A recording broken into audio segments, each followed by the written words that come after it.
नमस्कार, अपना उत्तराखंड में आप सभी का स्वागत है। मैं हूं नीलू। करते हैं खबरों की शुरुआत। तो बॉलीवुड एक्ट्रेस उर्वशी रौतेला एक बार फिर से विवादों में घिर गई है। एक इंटरव्यू में उन्होंने दावा किया कि चार धाम में बद्रीनाथ मंदिर के पास उसके नाम का मंदिर भी है। बद्रीनाथ के पास मौजूद उर्वशी मंदिर को उन्होंने अपना मंदिर बताया। ये भी कहा कि यहाँ लोग उनकी पूजा तक करते हैं और उनकी इच्छा है कि दक्षिण भारत में भी उनका एक मंदिर बने। इस दावे पर बद्रीनाथ से जुड़े तीर्थ पुरोहित भड़क उठे। तीर्थ पुरोहितों और स्थानीय लोगों ने उर्वशी के बयान पर नाराजगी जताई। बद्रीनाथ धाम के पूर्व धर्माधिकारी ने कहा कि उर्वशी रौतेला का बयान दुर्भाग्यपूर्ण है, क्योंकि बद्रीनाथ धाम में जो उर्वशी मंदिर है उसके नाम की मान्यता है कि जब भगवान विष्णु ने सती के अलग अलग टुकड़े सुदर्शन चक्र से किए तो वो टुकड़े 108 पीठ बने। उसी का एक टुकड़ा बद्रीनाथ धाम के निकट वामणी पर भी गिरा, गांव पर गिरा, जहां पर आज उर्वशी देवी के नाम से पूजा अर्चना होती है। इस स्थान पर नवरात्रों में विशेष पूजा अर्चना का आयोजन किया जाता है। सोशल मीडिया पे एक खबर बड़ी तेज चल रही है। उर्वशी रौतेला कोई अभिनेत्री है और बद्रीनाथ में अपने नाम का मंदिर होने की बात कर रही है। ये बात बिल्कुल गलत है। उर्वशी मंदिर बद्रीनाथ में है, लेकिन उर्वशी भगवती सती जो भगवान शंकर की पत्नी थी, उनके शरीर के कई अंग जगह जगह गिरे और पूरे भारतवर्ष में 108 मंदिर, 51 शक्तिपीठ और उसी में बदरयाम उर्वशी तथा बद्रीनाथ में उर्वशी यानी उरु भाग गिरा उर्वशी। और ये उर्वशी मंदिर भगवती सती का है, भगवती दुर्गा के रूप में है। और इसी पर बातचीत करने के लिए फोन लाइन पर नितिन सेवाल हमारे साथ जुड़ गए। नितिन, उर्वशी का ये बयान, अब जिस तरह से उन्होंने कहा, अब तीर्थ पुरोहित इसको लेकर अपनी आपत्ति जता रहे हैं और उनका कहना है कि उर्वशी को इस बारे में कोई जानकारी नहीं है और ऐसा कैसे उन्होंने बयान दे दिया। आखिर क्या बयान था और क्या कह रहे हैं तीर्थ पुरोहित? जी, निश्चित रूप से जब से उर्वशी रौतेला ने ये कहा है कि बद्रीनाथ धाम में जो उर्वशी मंदिर है वो मेरे नाम का मंदिर है, यानी कि मेरा मंदिर है, उसके बाद कहीं ना कहीं तीर्थ पुरोहितों में नाराजगी दिखाई दे रही है। क्योंकि जो उर्वशी मंदिर बद्रीनाथ धाम में मौजूद है वो प्राचीन काल का मंदिर है और वहाँ पे माता सती के रूप में अगर देखा जाए तो माँ दुर्गा की विशेष पूजा अर्चना नवरात्र के पावन पर्व पर होती है। उसकी अपनी एक अलग मान्यता है, लेकिन अब उस उर्वशी रौतेला ने उस मंदिर को अपने नाम से जोड़ दिया है, तो कहीं ना कहीं उसका विरोध लोग कर रहे हैं। लोगों का कहना है कि इस जो बयान उन्होंने दिया है उस बयान को वापस लिया जाए। दरअसल में अगर पूरा मामला देखा जाए तो उर्वशी रौतेला का कहना यह है कि उत्तराखंड का जो बद्रीनाथ धाम है उसमें जो उर्वशी मंदिर है वो मेरा मंदिर है, मेरे नाम का मंदिर है। और वो ये चाहती हैं कि साउथ के सुपरस्टार के साथ वो जिस तरीके से फिल्मों में काम कर रही हैं तो वहाँ पे भी उनके नाम के कुछ मंदिर बनाए जाएं, जैसे साउथ के अन्य सुपरस्टारों के मंदिर वहाँ पे बने हैं। तो उससे जोड़कर ये पूरा बयान उन्होंने दिया है। तो कहीं ना कहीं अब उसका देवभूमि उत्तराखंड में बिल्कुल भी विरोध हो रहा है। जी बिल्कुल नितिन, और लेकिन ऐसे कैसे बयान, ना आपको किसी बात की जानकारी, ना आपको किसी बात की समझ, और ऐसे ही आपने बयान दे दिया। अब इसको लेकर विरोध जरूर हो रहा है, लेकिन क्या इसके बाद उर्वशी की तरफ से अब तक कोई बयान इसको लेकर?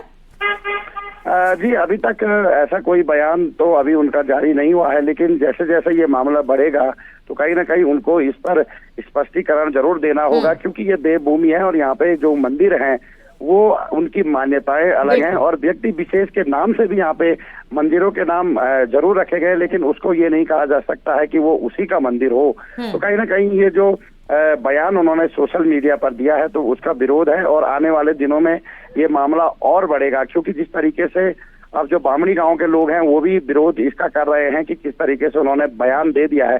दरअसल इससे पहले एक दो बार वो जरूर बद्रीनाथ धाम की तरफ आई थी और वहां पे इन्होंने पूरा भ्रमण किया था, पूरी जानकारी जुटाई थी। स्थानीय लोगों से हमने बात की तो उनका ये भी कहना है कि उर्वशी रौतेला जब माता उर्वशी के मंदिर में गई थी तो उन्होंने कहा था कि इसके जो आगे का जो आंगन है उसके ऊपर एक फ्रेम में अपने इच्छा अनुसार यहाँ पे बनाने के लिए कुछ सहायता करूंगी। बिल्कुल, इतना सब कुछ जानने के बाद भी उर्वशी ने इस तरह का बयान दिया है। हालांकि उनकी तरफ से अभी इस बयान को लेकर कुछ नहीं कहा गया है, लेकिन तीर्थ पुरोहितों में इसे लेकर जरूर आक्रोश है। बहुत बहुत शुक्रिया आपका नितिन, हमारे साथ जुड़ने के लिए। वक्फ संशोधन कानून को लेकर देहरादून में बीजेपी दफ्तर में एक वर्कशॉप का आयोजन किया गया। इस दौरान मुस्लिम महिलाओं ने सीएम धामी का आभार भी जताया।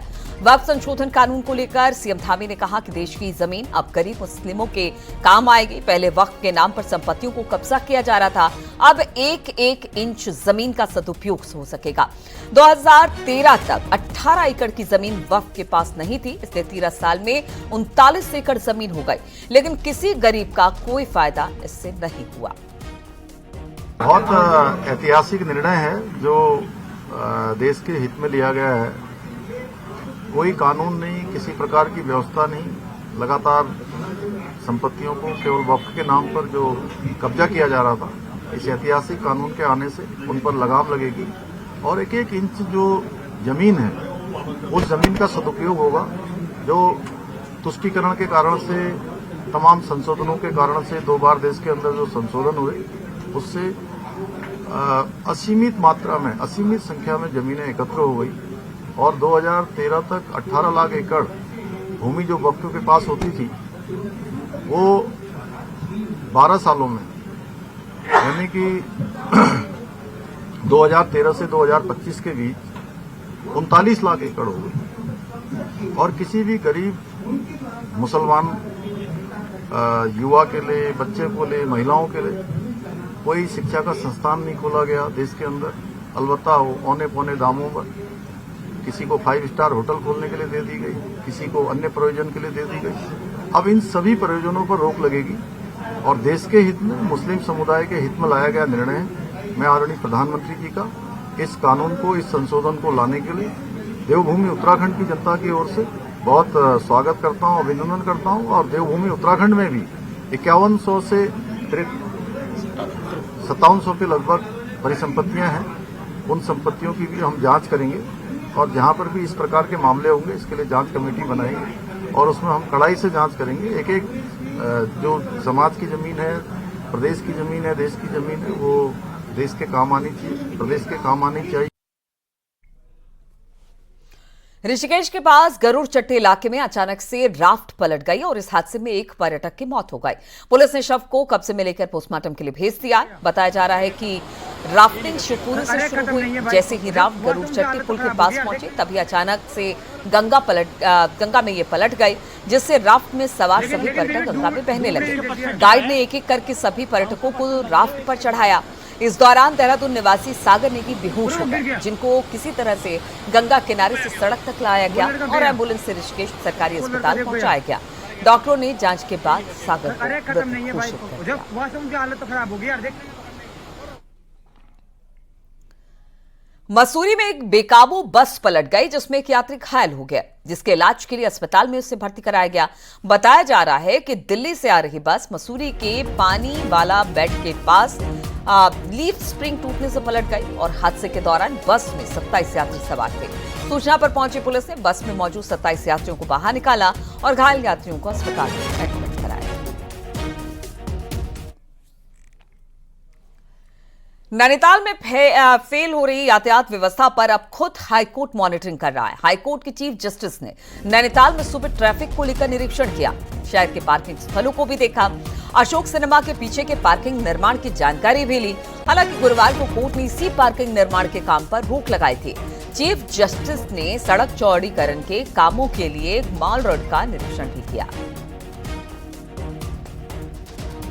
नैनीताल के यातायात प्लान पर उत्तराखंड हाईकोर्ट सुनवाई कर रहा है और यहां जाम एक बड़ी समस्या बन रहा है। हालांकि आज हाईकोर्ट के चीफ जस्टिस और एक और अन्य जो जस्टिस हैं उन्होंने नैनीताल का मुआयना किया है और पार्किंग स्थलों के अलावा जो शहर की यातायात व्यवस्था है उसका पूरा निरीक्षण किया है, किस तरह से बेहतर किया जा सके। इस पर कोर्ट भी अपनी ओर से तमाम चीज़ें देखना चाहती है कि खुद किस तरह से जो निर्माण हो रहा है या पार्किंग स्थल है उनके कामकाज हो रहे हैं, क्योंकि जिस तरह से बीते रोज हाईकोर्ट ने इस पार्किंग स्थल पर निर्माण पर फिलहाल रोक लगा दी थी सोमवार तक और ये कहा था कि जो सरकारी ये जो भूमि है सरकार की है या पालिका की है, तमाम सवाल उठाए थे। हालांकि जिस तरह से पिछले दिनों यातायात को लेकर तमाम सवाल उठे, जाम की स्थिति बन रही है, देश भर के टूरिस्टों को दिक्कतों का सामना करना पड़ रहा है, तो ये कहा जा सकता है कि जिस तरह से आज निरीक्षण हुआ है पूरे शहर में, चाहे वो माल रोड का हो, चाहे वो अशोक पार्किंग का हो या इसके अलावा जो अन्य पार्किंग है उस पर जाम की क्या स्थिति बन रही है,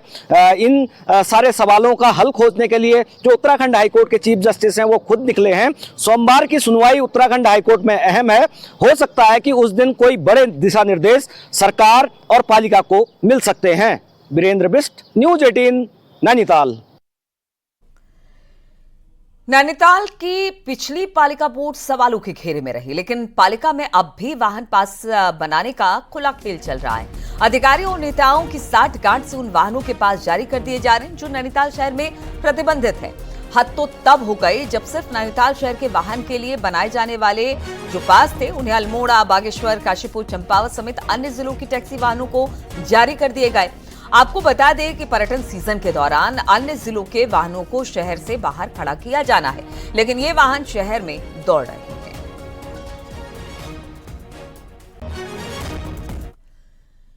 देहरादून में एक हफ्ते में 18 मरीजों में डेंगू की पुष्टि हो गई, जिसमें 6 मरीज अस्पताल में एडमिट हैं, जबकि 2 मरीजों की मौत हो गई है। लेकिन बड़ी बात यह है कि डेथ रिकॉर्ड में एक भी मरीज का नाम सामने नहीं आ रहा है। वहीं अस्पताल प्रशासन का कहना है कि दोनों मरीज एक से ज्यादा बीमारी से ग्रसित थे।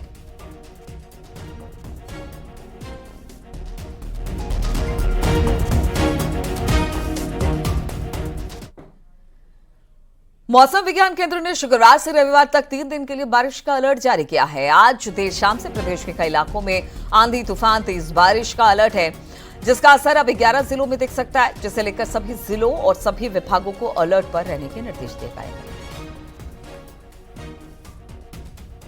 इस वक्त जिस जगह पर मैं खड़ी हूँ, भले ही इस वक्त यहाँ चटक धूप खिल रही हो, लेकिन दोपहर बाद हो सकता है कि यहाँ का मौसम बदल जाए। मौसम विज्ञान केंद्र की तरफ से ये कहा गया है कि प्रदेश भर में आज से 20 तारीख तक तेज बारिश हो सकती है और इसके लिए सभी विभागों को अलर्ट रहने के निर्देश भी दिए गए हैं। 11 जिलों में खास तौर पर यह कहा गया है कि तेज बारिश, आंधी और तूफान चलने की संभावनाएं दिख रही हैं, इसलिए खास तौर पर लोगों को सतर्क रहने के लिए कहा गया है। गढ़वाल में इसका ज्यादा असर देखने को मिल सकता है।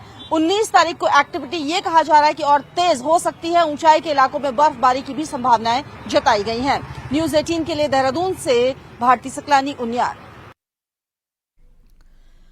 उत्तराखंड विद्यालय शिक्षा परिषद की 10वीं और 12वीं के परिणाम कल यानी कि 19 अप्रैल को घोषित कर दिए जाएंगे। इसके लिए परिषद तैयारियों में जुटा हुआ है। शनिवार को बोर्ड के 2,16,000 परीक्षार्थियों की मेहनत का परिणाम आ जाएगा। इस बार 10वीं में करीब 1,10,000 और 12वीं में 1,06,000 से ज्यादा परीक्षार्थियों ने परीक्षा दी है। बोर्ड का रिजल्ट आप वेबसाइट पर देख सकते हैं। वेबसाइट है www.ubsc.uk.gov.in पे देखा जा सकता है। इसके अलावा www.ubse.uk.gov.in पर भी आप अपने रिजल्ट को देख सकते हैं। 2025 की हाई स्कूल और इंटरमीडिएट की जो परीक्षा परिणाम है वो कल को प्रातः 11 बजे परिषद के सभागार में घोषित किया जा रहा है। इसके लिए सभी तैयारियां हमारी पूर्ण कर ली गई है। और हरिद्वार में पुलिस एक तरफ ड्रंक एंड ड्राइव करने वालों के खिलाफ अभियान के तहत कार्रवाई कर रही है, वहीं पर कुछ सिरफिरे पुलिस को सीधे सीधे चुनौती भी देते दिखाई दे रहे हैं। हरिद्वार में एक वीडियो सोशल मीडिया पर खूब वायरल हो रहा है, जिसमें एक व्यक्ति चलती हुई सड़क के बीचों बीच शराब की बोतल लेकर बैठा हुआ है। वीडियो में ये शख्स स्मोकिंग करता हुआ भी दिखाई दे रहा है। इस दौरान दोनों ओर से सड़क पर ट्रैफिक भी गुजरता हुआ नजर आ रहा है, लेकिन अपनी मदमस्त शराबी बेखौफ होकर बीच सड़क पर शराब पी रहा है। वीडियो रानीपुर कोतवाली इलाके के बैरियर नंबर 6 के पास का बताया जा रहा है। पुलिस आरोपी शख्स को चिन्हित कर कार्रवाई करने के प्रयास में जुटी हुई है।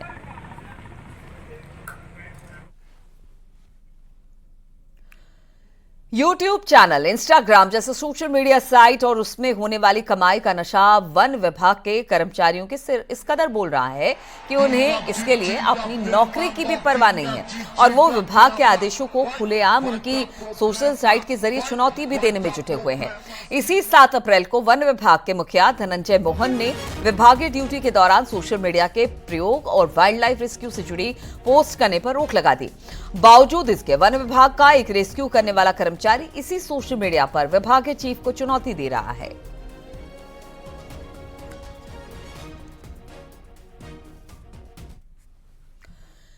ऋषिकेश कर्णप्रयाग रेलवे परियोजना के तहत देवप्रयाग के सौंड इलाके में टनल निर्माण के दौरान की गई ब्लास्टिंग के कारण गांव में कई घरों में दरारें आ चुकी हैं, जिसमें ग्रामीणों को भारी नुकसान हुआ है। इस नुकसान के बदले रेल विकास निगम लिमिटेड को मुआवजा देना था, लेकिन ग्रामीणों का आरोप है कि उन्होंने नुकसान के हिसाब से मुआवजा नहीं दिया। साथ ही सर्वे करने वाली टीम पर भी ठीक से सर्वे न करने की लापरवाही का आरोप लगा दिया है। ग्रामीणों का कहना है कि उनकी मांग पर कार्रवाई नहीं की गई तो वो फिर 1 मई से अपना आंदोलन भी करेंगे। हमारी समस्या ये है कि जो रेलवे का प्रोजेक्ट देवप्रयाग शहर में चल रहा है, उससे जो ब्लास्टिंग हुई है उससे हमारे मकान हिले हुए हैं, जो जिनसे मकानों में दरारें पड़ी हुई हैं। उनका सर्वेक्षण पे प्रशासन की टीम आई, कब आई क्या आई हमें पता नहीं, और इन्होंने उसका जो मुआवजा तय किया वो ऐसा है कि ऊँट के मुंह में जीरे के बराबर। मेरे द्वारा भी चेक किया गया उनकी सूची को, कई नाम गलत हैं। चूंकि नाम गलत हैं तो ऐसा होना नहीं चाहिए, तो हम इसमें पुनः गांव में हमारे जो एक्सीएन है उनके माध्यम से पुनः जांच करवाएंगे इसमें, एक गांव की नियत तिथि करते हुए, ताकि लोगों की जानकारी में आए कि किस डेट को वहाँ जांच की जाएगी, और जो हमारे प्रशासन के जो हमारे अधिकारी होंगे संयुक्त रूप से जाँच करेंगे और जो सही मुआवजा होगा वो बांटा जाएगा। और चारधाम यात्रा से पहले प्रमुख तीर्थ धाम यमुनोत्री में इस बार भी शासन प्रशासन के तमाम दावे जो हैं वो फेल होते नजर आ रहे हैं। यहां श्रद्धालुओं को यमुना नदी तट पर बोल्डर और पत्थरों के सहारे जोखिम भरी डुबकी लगानी पड़ेगी। प्रशासन ने नदी तक जाने के लिए एक छोटा घाट बनवाया है, जो कि बड़ी तादाद में आने वाले यमुनोत्री धाम में पहुंचने वाले श्रद्धालुओं के लिए नाकाफी साबित होगा और यात्रियों को परेशानियों का सामना करना पड़ सकता है।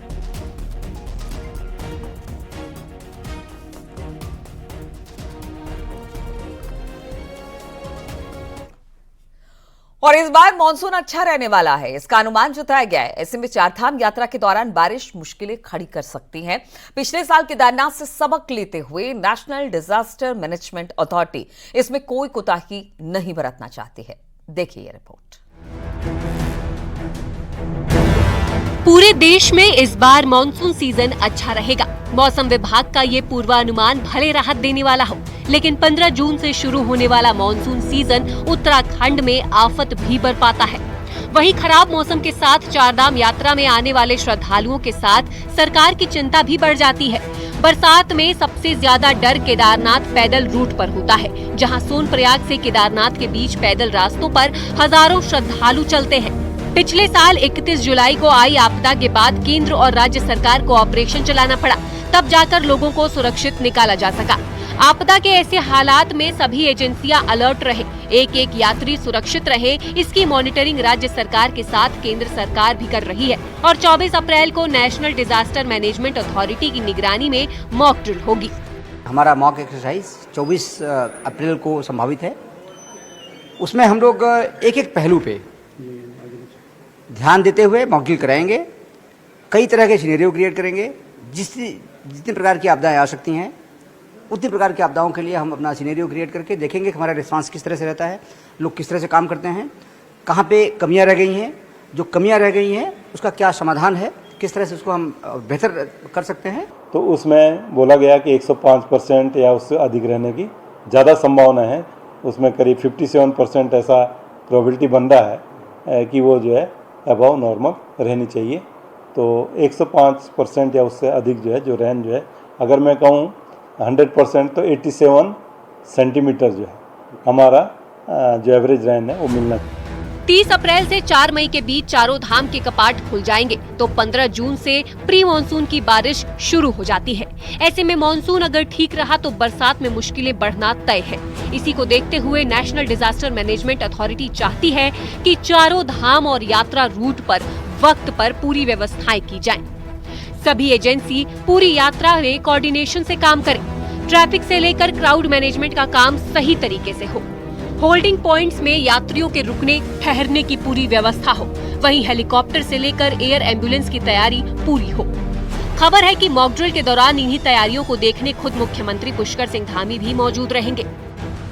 देश के विभिन्न भागों में जहां से श्रद्धालु हमारे पास आते हैं, वहां के समाचार पत्रों में भी हम विज्ञापन देते हुए या समाचार पत्रों के माध्यम से, समाचार के माध्यम से लोगों को सूचित करेंगे कि अगर आप यात्रा कर रहे हैं तो आपको ये सावधानी बरती जानी आपके लिए उचित होगी। अगर आप ये सावधानी बरतेंगे तो आपको किसी प्रकार से असुविधा का सामना नहीं करना पड़ेगा। चार धाम यात्रा में हर साल दर्शन यात्रियों की संख्या बढ़ती जा रही है, तो 15 जून से 15 सितंबर के बीच सबसे बड़ा डर बरसात और आपदा का होता है। इसी को देखते हुए नेशनल और state disaster management authority alert है, ताकि बरसात और आपदा के हालात में यात्रियों को सुरक्षित होने का भरोसा मिल सके। दीपांकर भट्ट, न्यूज़ 18, देहरादून। और श्रीनगर के हेमवती नंदन गढ़वाल विश्वविद्यालय में छात्र संघ शुभारंभ समारोह में सीएम धामी पहुंचे हैं और इस दौरान वो संबोधित कर रहे हैं सभा को। आइए सुनते हैं। संपूर्ण जीवन भर उसकी अमिट छाप रहने वाली है। मेरे व्यक्तित्व विकास में भी छात्र राजनीति का महत्वपूर्ण योगदान रहा है, क्योंकि छात्र संघ आपके भीतर एक नेतृत्व और जनसेवा की भावना को जागृत करने का कार्य करता है। और मैं अपने अनुभव के आधार पर यह कह सकता हूं कि सच्चे अर्थों में नेता वही होता है जो विरोध के साथ समाधान भी दे और जो आलोचना में भी निर्माण की भाषा बोले, हमेशा सकारात्मक रहते हुए आगे बढ़े, सकारात्मक सोच के साथ आगे बढ़े और लगातार प्रयत्नशील रहे, लगातार प्रयत्न करता रहे। इसलिए छात्र संघ के आप सभी पदाधिकारियों को, हमारे सभी छात्रों को ये संकल्प लेना चाहिए कि आपके नेतृत्व में शोर से अधिक आपकी सोच की झलक दिखे। सोच होनी चाहिए, शोर होना चाहिए, लेकिन सोच इससे अधिक होनी चाहिए। हमेशा इसकी एक छाप दिखाई देनी चाहिए। भाइयों बहनों, आदरणीय प्रधानमंत्री श्री नरेंद्र मोदी जी के मार्गदर्शन एवं सहयोग से हमारी राज्य सरकार उत्तराखंड को अन्य क्षेत्रों की भांति शिक्षा के क्षेत्र और नवाचार में भी अग्रणी राज्य के रूप में स्थापित करने के लक्ष्य को लेकर निरंतर कार्य कर रही है। प्रदेश की शिक्षा व्यवस्था को और अधिक आधुनिक और व्यवहारिक और सुव्यवस्थित बनाने के लिए हम अनेक स्तरों पर कार्य कर रहे हैं। अनेक नवाचार को हम प्रोत्साहित कर रहे हैं, नवाचार को आगे बढ़ा रहे हैं। आज जहां एक और नई शिक्षा नीति को लागू कर प्रदेश के विश्वविद्यालय और शोध संस्थानों में आर्टिफिशियल इंटेलिजेंस, मशीन लर्निंग और बिग डेटा जैसे कोर्सेज को संचालित करने की पहल की जा रही है, वहीं साइंस सिटी, एस्ट्रो पार्क आदि का निर्माण कर हम राज्य में साइंटिफिक रिसर्च को भी बढ़ावा देने की दिशा में लगातार काम कर रहे हैं। इसके साथ ही हम अपनी नीतियों और योजनाओं के माध्यम से राज्य में हमारे नौजवान युवा जो स्टार्टअप के क्षेत्र में काम कर रहे हैं, स्टार्टअप को प्रोत्साहित कर एक ऐसा इकोसिस्टम विकसित करने का प्रयास कर रहे हैं जहां हमारे युवा नौजवान, हमारे प्रतिभावान, इस राज्य के होनहार युवा अब नौकरी मांगने वाले न बने, बल्कि आने वाले समय में वो नौकरी देने वाले बन सकें। सभी का अपने साथ साथ अन्य लोगों को भी रोजगार और स्वरोजगार से जोड़ने का काम कर सकें। इतना ही नहीं, आज उत्तराखंड के महाविद्यालयों में इंफ्रास्ट्रक्चर को मजबूत करने के साथ साथ 9 महाविद्यालयों की स्थापना करने की दिशा में भी कार्य किया जा रहा है। इसी प्रकार राज्य में 20 मॉडल कॉलेज की स्थापना की जा रही है और महिला छात्रावास एवं आईटी लैब सहित परीक्षा भवनों आदि का निर्माण भी किया जा रहा है। वहीं दूसरी ओर नई भर्तियों के माध्यम से उच्च शिक्षण संस्थानों में टीचिंग स्टाफ की कमी को पूरा करने का भी हर संभव प्रयास किया जा रहा है। इसके साथ ही मुख्यमंत्री शोध प्रोत्साहन योजना के माध्यम से राज्य के विश्वविद्यालय और महाविद्यालयों में कार्यरत प्राध्यापकों को 18 लाख रुपए तक का शोध अनुदान प्रदान किया जा रहा है। इतना ही नहीं, उत्कृष्ट शोध पत्र प्रकाशन हेतु राज्य सरकार द्वारा प्रोत्साहन पुरस्कार भी प्रदान किया जा रहा है। इसके अलावा हमारी सरकार द्वारा संघ लोक सेवा आयोग, एनडीए, सीडीएस एवं उसके समकक्ष लिखित परीक्षा पास करने वाले अभ्यर्थियों को साक्षात्कार की तैयारी हेतु 50,000 रुपए की वित्तीय सहायता भी प्रदान की जा रही है। युवा साथियों, मेरे प्रिय छात्र छात्राओं, यहाँ पर उपस्थित आप में से बहुत से युवा आगे चलकर सरकारी नौकरी में जाने का सपना देख रहे होंगे, किसी न किसी क्षेत्र में उसके लिए अप्लाई भी कर रहे होंगे, अनेक प्रतियोगी परीक्षाओं की तैयारी भी कर रहे होंगे। मैं